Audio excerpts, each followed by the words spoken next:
Hey again everyone. I thought I'd make a quick video.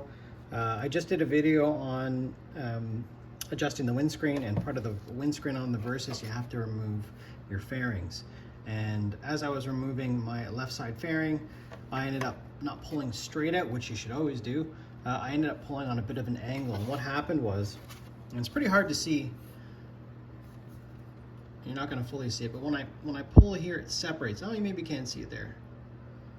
And just to avoid any future issues while I'm trying to remove fairings, I'm going to sand in there with 80 grit sandpaper and use plastic bonder. I've used this stuff on other fairings for, well, my old CBR 650R, and I've used it on my WR 250R on some of the plastics, and it bonds well and is pretty darn strong. I haven't had an issue with anything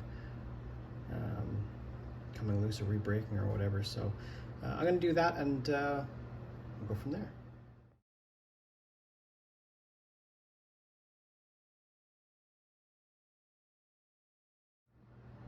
So we got it on there. Now it's just going to dry. It takes about 30 minutes, and then I'll start putting the bike back together.